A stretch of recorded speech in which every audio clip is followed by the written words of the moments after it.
Well, what do you think about that, Sarah? Land says there's money there waiting to be spent, and there's no one to spend it on. Do you believe that? Do you think there is a big budget for this window and we just couldn't find the right players? Or are you sceptical about the numbers that are being branded around? I think it's no secret that we know there was 100 million on the table. We know that we're in the top 8 of the Champions League, so we know that prize money's there. You know, we're aware of it. But the challenge is then how do you go and spend that money in a way which is building on the squad that you've already got? And I take Stell's point. I think it's completely valid because there are always players on the market. The question is, are they an upgrade on what we've already got? And if you are going to bring them in, where does that leave the players in the squad which are out of the Champions League? And I know this is not what you asked me, but when I did the breakdown of the season so far, we've been averaging about 5 to 6 games a month. And in the month of January, we played 9 games. So this particular month has been like the busiest month in terms of schedules. But in terms of games, we've had 1 game every 3 days. And that is going to ease off into February. And by April, we're only going to have 3 games. Assuming, if we have a Champions League game in the mix, maybe there's going to be 5. But it's still much lower. So I think this congested period should have been planned for before the window opened. And I'm skeptical about the budget that we were talking about because maybe if Paratici was still here, I think, in my opinion, he probably would have got someone over the line. It probably wouldn't have been someone that we want, but that was the beauty of having someone like Paratici or Daniel Levy at the helm, because last minute they had the ability to convince players. And maybe if they were still around, maybe Robertson would be sitting as a Spurs player. But the reality is that didn't transpire. And so I don't know if Lange is actually the guy that holds the cards in terms of the senior team being spent on, because his remit was always the youth. He only stepped into that position in the last 2 weeks of the window while we're waiting for Rafi. I don't know what Rafi's going to do in the next window, because we've got to keep in mind in the next window it's going to look even different. It's going to look even more different. We've got someone else in the helm. So actually Lange's position is kind of uncertain. We've had 2 sporting directors who can't seem to work together, so we've ended up with no one doing anything. Yeah. And that's kind of what it seems like from the outside. I don't think this is a money issue. This is like a failure of management at top level and organization, structural, being able to get things over the line. And if your single job is to buy players and you haven't done that, then you're not very good at your job. Agreed. And when you think about it also, just like plainly, we went into the window saying we are desperate for forwards, and we've ended the window with 1 less forward than we started it with. I mean, how was that how has that happened? In hindsight, do you think if Tottenham knew the window that was to come, they would have sold Brennan? I'll stick with you, Sarah. Do you think they would have sold Brennan on January 1st? Or do you think that deal was going to be done regardless whether we were going to sign another forward or not? See, Brennan's an interesting one because, look, all the narrative that I've seen is that we wanted to push Brennan out. But look, we knew that he wasn't favoured by Frank. Everyone's been saying that he wasn't good enough, and now we're crying about the fact that he's gone. You can't. There's just no pleasing some football fans, But he wasn't good enough for the squad. We need to upgrade. The same as Tell. We need to upgrade. But that's the point, isn't it? But we got no one. But yeah, right. So then you come down to, okay, well then is it better to keep someone for the sake of keeping someone? I personally think Odegaard is becoming a better right winger than Johnson was. So if he can continue on that trajectory and our schedule is less intense, then maybe we can see the best out of Odegaard. And this is the whole thing. A good manager is going to get the best out of the players. We unfortunately haven't seen that yet for various reasons. The squad isn't clicking, they're not gelling, the personnel keep changing, the formation keeps changing, tactics keep changing. So all of those things play into it. Was it a lack of foresight in selling Johnson so early? Yes, it probably was. If he was still here at the end of the window, would that have been a good thing? I don't honestly think it would have made too much difference, because at least this way we can put Tell into the squad because we have no one on the left, So either way you spin it, it is a challenging situation. But I don't. I would have taken or leaving Johnson, and if it meant that we got money back for him, I also think there's a part to say that the players have says in this. You know, you don't just kick a player out. A player has a say about where they want to go. And if a Premier League London club came available for him, they're playing. You know, they're above us in the table. Well, I think they are. Maybe not so much now. Palace, I think Right, level, yeah. Yeah, right. So they've dropped since he's joined. I mean, what does that say? You know. So look, even now Palace fans are moaning that Johnson's not very good. So you know, if we kept him, he would have been one of those players that stays on our books. He probably doesn't deliver us what we expect to achieve, and he probably would have ended up going next window anyway. So I wouldn't say if we finish 14th, that's because Johnson left. You know, I think there's bigger problems than just that single player, in my opinion. But I'm open to. Yeah. Can I jump on the back of that? Go on. The issue here is, right, Johnson's good enough in a system that works for him, but Frank's system doesn't work for Johnson. So he had to go for that reason. The issue is, this is what happened with Heung-min Son. So we had Sonny, and everyone was moaning, Son's washed, Son's no good anymore, get rid of Son. And, you know, the guy got abused on X and all sorts by our fans. And then as soon as Son goes, oh, what do you expect Frank to do? He's lost Son. Well, hold on a minute. Everyone was slamming Son. Now he's good. Like, make up your mind.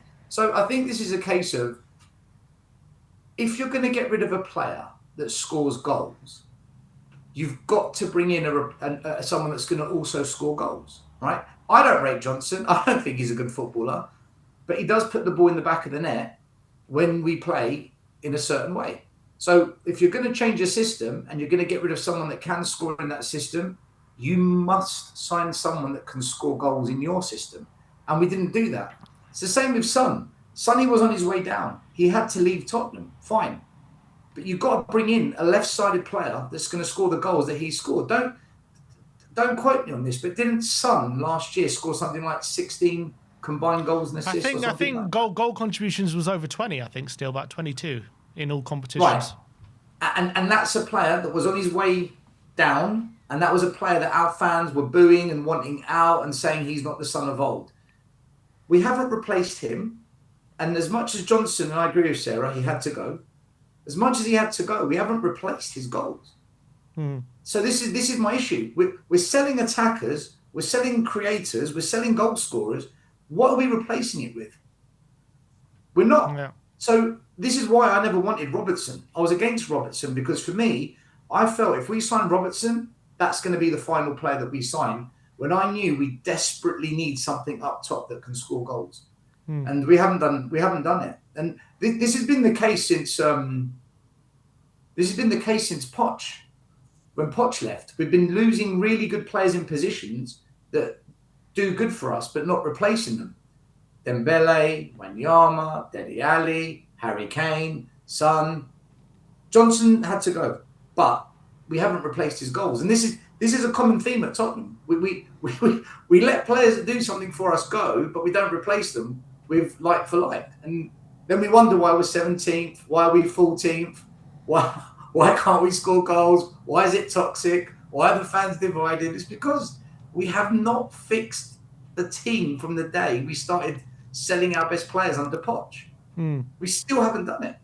I think just for me, in terms of the whole Johnson thing, I just think it's inexcusable. As much as whether you rate Johnson or not, it's inexcusable to be desperate. We needed, before the window opened, we needed someone on top of Johnson to come in and improve the attack before thinking about selling anyone. We then sold him literally on January 1st. So and I said, okay, if this is within some sort of plan to either raise money for a new attacker or make room for someone else, I'm all for it.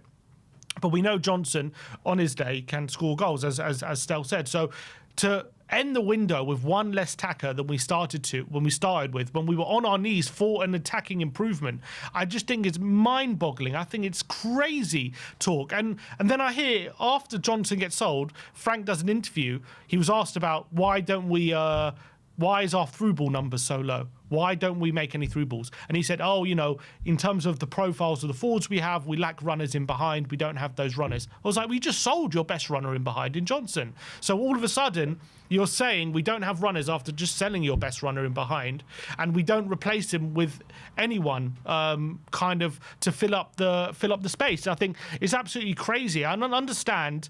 You know, 35 million for Johnson, you know, good fee. He's a player that can be upgraded. But I think it's absolutely ludicrous how we have let that happen without any plan in place. And then the bit, I'm guessing the plan was to sign Semenyo in his place, but that was always unrealistic. And it seems as though that's been a big problem with this window. Look, you know, the players that we have been linked with, like sort of like maybe Marmoush as well. There's some big names we've been linked with, but have never really seemed like the kind that are actually going to join Tottenham right now in our current state. And maybe we've been guilty of aiming too big in a really like incompetent way, going for signings that were never really realistic and kind of setting ourselves up to fail. Yeah, go on, Stel. Do you know, I've got an issue with this, and this is actually a gripe I've got with the hiring of Frank. Frank did really well at smaller clubs where the budget was restricted and he had to develop players, and he had good recruiting teams that identified players that were unknown. No one had heard of Wissa, Mbeumo, Norgard, Tony. No one had heard of these players, and Frank made it work with those players. So I was under the belief that by hiring Frank, we were going to bring in those type of profile players, and then Frank, the coach, as he was pitched to us, would then coach those players to becoming the next superstars, like he did with Brentford. So all this conversation that I hear across all YouTube platforms and podcasts about going for Semenyo, going for Morgan Gibbs-White, going for Eze, like the finished, proven product. Why? That's not what Frank's renowned for.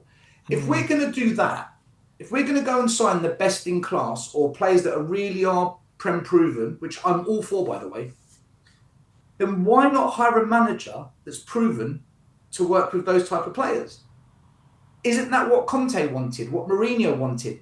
Isn't that what Pochettino earned the right to being given? For me, if you bring in Frank, you're not bringing him in to sign Eze, Akalush, Semenyo. You're bringing him in to actually sign Odeberts and Tells and players that are unknown that can be developed. So if we are going to back Frank with top players that we're struggling to attract, then doesn't it make sense to hire a manager that works with those players and is proven with those players? Because I thought Frank was a project manager that's going to develop a team, and then at the end of the process, let's try and sprinkle some stardust on it, which we failed to do for Poch. What do you guys? I'd like to know what you and Sarah think about that. Also, I think for me, we see how Brighton, we see how Bournemouth, we see how Brentford even operate in the transfer market. They don't need masses and masses of money to find good players who fit into systems that they kind of develop at their club. And they look at correct profiles. They either use data, they use scouting, they have unbelievable processes, so they can identify transfer targets for not masses and masses of money from maybe unfancied leagues, bring them into their club, and they fit in like a glove. And it's amazing. Now the problem is we don't have those processes in place, so I kind of feel like there's a lack of creativity within our scouting department or recruitment department, which leads us to thinking, okay, let's just go for Prem-proven players who we know can play in the Premier League and in a position that we need. And it's so uncreative. And I think that is the big problem. And also, but the problem is right now, to what you're saying, Stel, is we're not in the best place to attract those players in where we currently are. So, and now we don't have the creative solutions because those processes don't seem to be in place. But it's an interesting one from the fan base point of view, because obviously in the past we've criticised the club for always going for cheaper options and always going for, not the ready-made players. And now it seems as though we are only going for these like ready-made players. And maybe now we're crying out for, well, could we be a bit smarter? Could we find some value in the market somewhere where other clubs don't see it, like the clubs who are literally outperforming us at the moment with unlimited budgets? But my question is more around the appointment of the manager to suit the profile of the players we're signing. I agree with that as well. Surely, if you're going to sign Semenyo and these top players, you have Jurgen Klopp as your manager. You have. I'm sure they would love that. It's about what Enrique that's the problem where we don't. What manager can we attract at the moment? Or maybe Ange could have been that guy, but who knows? If I can jump on, Go on, Sarah. yeah, no, if I can jump on that point, because I think as much as you can say it's the personnel of the manager, I also think it's the professionalism as being a professional footballer, right? If you're a professional footballer, you know, and you're playing top flight football, then you can work under any manager, and you have to be adaptable in that. Look, you know, Johnson's just gone to Palace, and they've got rid of Glasner. Does that mean he's going to leave? Not necessarily. You know, players have to be adaptable, and I think players like Romero, for example, are showing his frustration now because he's been under so many managers. Sometimes it's not about the manager themselves, but it's about the longevity and the vision that the club has got, and actually seeing it out to get those players on board so that they do perform their best. So I think it's partly the responsibility of the players as well to show themselves. You know, we all talk about Tell. I can see in the chat people are saying, why is Frank not playing Tell? It's because he's not good enough. He hasn't shown us enough. And as much as it's down to the manager, I think it's also down to the players. They have a responsibility. I think also, just on a point that was mentioned before, that we don't score goals. I think we've scored about 35 goals this season. So we're actually 8th in the league for the number of goals that we've scored. So I don't think that is actually our biggest problem. We've conceded quite a lot of goals, but again, we've only conceded about 10th in the league. So we've conceded about 33 goals. So if you actually look at the bigger picture, West Ham, who we're all talking about, you know, we might get relegated, they've got a goal difference of -19, and we've got a goal difference of +2. So when you actually look at it, I don't actually think it's the goal difference that's our biggest challenge. We lack creativity, we lack synergy. The players are still getting familiarising themselves and sticking to this system to make it work. And yes, we've seen a lack of open play goals and things like that, but so have Arsenal. It's also the nature of the league. But I think on the manager point, I think the creativity has been lost, and part of that is down to tactics, but the players also have to step up. They also have to step up. They have to show us that they're worthy of being in this squad as well. You know, Bissouma, a lot of these players, they're not good enough, you know. So yes, you need to replace players, but also you need to think about the long term. And maybe the board aren't convinced by Frank, and maybe they haven't been forthright in their decision making, which shows a lack of confidence and a lack of ability from their part, you know, because if you're going to say, well, Frank's going to be the manager for the next 3 years, well, then this window is irrelevant in the bigger picture of things. The challenge is that now we're thinking, well, is he going to see the summer out? You know, and then that becomes, well, how do you get them players through the door then if they're not going to see the long-term project? There's a reason why Frank is one of the most highest paid managers in the Premier League. He's on 18 million. There's a reason why, you know, there's a reason why managers don't want to come here any more than the players do. So, you know, at some point, you know, something's got to give. And I think that goes both for the manager, but also the players need a shared responsibility in that as well. Sarah, I disagree about this. Players have to adapt. Some players aren't adaptable. Harry Kane has Romero clearly isn't. Well, some players aren't, and that's the reality of it. Harry Kane, he can play in multiple systems, different managers, club, country, and he'll deliver because he's a very versatile football player. When Harry Winks first burst on the scene for Spurs, he played as an attacking mid. He was quite good. He got called up for England. As soon as we pushed him into that number 6 role, he was a disaster, an absolute catastrophe. So some players, they can play in multiple positions because that's how they went through the academy system and through the early phase of going from academy to first team. Other players can't do it. They've got to be played in their position. And I think where some players, we dismiss them quickly at Spurs, it's not because they're just crap. It's because they're not played to the best of their ability. I've said this about Xavi Simons all season long. We're not going to see a good Xavi Simons unless we're on the front foot and unless we have an additional player hovering around that number 10 to support him, because that's how he played at Leipzig. If you want to adapt to the player, you've got to do it when they're young so they can do it when they're older. Trying to adapt them as they're older is much harder. Yeah. So you know. But then I mean, look, you have got some players in the squad who are adaptable. So like Mwani, he can supposedly play left wing and up top, but he's not very good at it, you know. But then you've got someone like Tell, who's a left winger, who's also a striker, but really he's more of a left winger. And so if you're going to upgrade on someone like Tell, ideally you want someone who can play left wing, right wing, midfield, because this is what Andrew was saying last year. If you want to compete across all fronts, you need a squad that's versatile and adaptable. So I agree with what you're saying, Stel. Like, you need to reinforce positions with players who can be that sort of player who can play in multiple positions.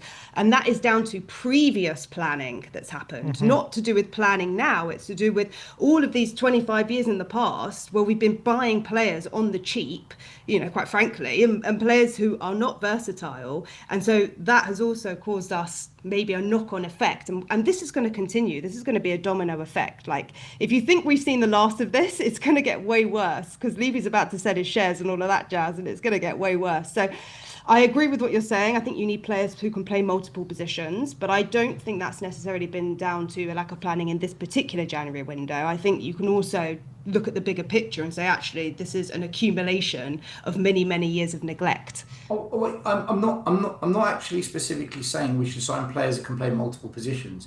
I'm just trying to explain that some players can play multiple positions, some players can't.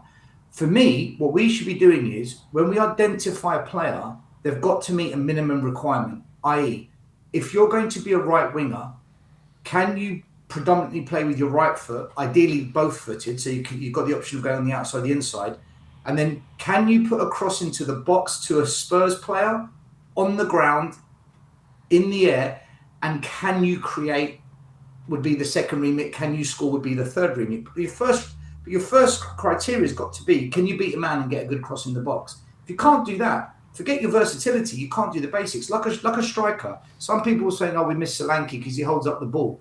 And my argument was, I don't care if Solanke holds up the ball. Can he score goals? Because as a striker, that's got to be your first criteria. What we do is, we seem to sign players who aren't good at the basic criteria of their role. And then we wonder why we struggle. You look at Porro, he's not a good defender. Going forward, he's not bad. He's pretty good, actually, in an attacking system, but he can't defend. So how is he the right back of the club? It doesn't make sense. This is where I think we've gone wrong as a club. If you're going to hire right now, in the world of football, 70% of a goalkeeper's job is distribution.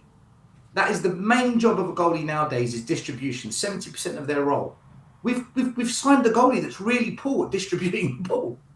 He's a brilliant shot stopper, not good in his area, doesn't command the box, but his distribution is woeful.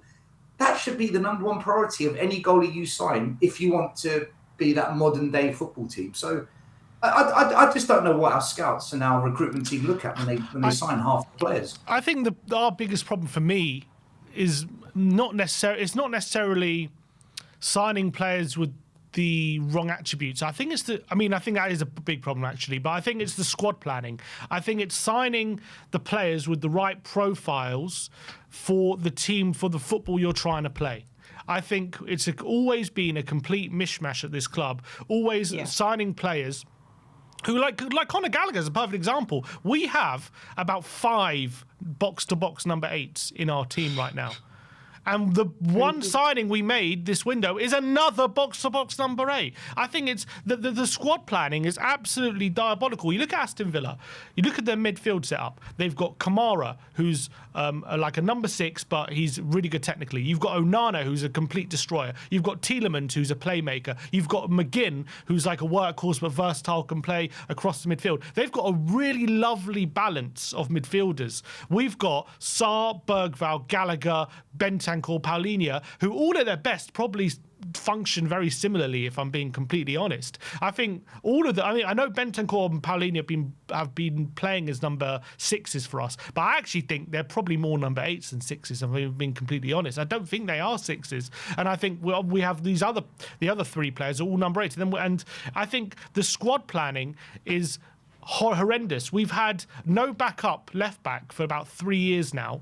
Like, that's never been addressed. We have wingers who are not very. Like, a lot of our wingers are not very good. Like, we have no kind of starting winger who's Well, I guess we brought in Kudus. That's been good, but we've neglected that left wing spot for a while. Even though Son has been on the decline for a few years, there's no succession plan for him. We haven't been thinking ahead when it comes to that squad planning. I think the squad planning, and I think that falls on Johan Langer's door or whoever, or the sporting director's door, in terms of getting the right profiles that fit the way you want to play and the squad that you need, instead of just bringing in players, even if it's the right position necessarily, it's the way you want to play and getting the right fit for it. And I think we've done a horrific job at doing that, like for many, many years. I think that's always been wrong. You're absolutely spot on, because, by the way, when Sarah said that this is going to keep happening for years, I totally agree with Sarah on that. I think she's totally right in that. It is going to keep happening, unfortunately. What you just described, Sin, is the consequence of not having a succession plan to each manager that plays a similar style or a similar way. We've gone from Pochettino's wonderful free-flowing football team to a very pragmatic defensive low block manager, to a transitional manager in Conte, who was a bit more cautious defensively, to a manager that was all-out attack, complete negligence of defending, to a manager now that is confused in his own situation as to what he should be playing. And if you're a player and you've been signed to play for that manager, and then the next manager comes in and says, no, we're going to do it completely different, not even close to what you were used to, you're now asking all these players that were signed for a different manager to be able to adapt completely in their way. A slight adaptation, a slight tweak, cool. And that kind of, I think every Spurs fan knows that, though. I think every Spurs fan will say there's no continuity with our managers. And if Frank goes in the summer, if he goes, I guarantee you we're going to sign a more attacking manager and not a more defensive. I guarantee that's what's going to happen.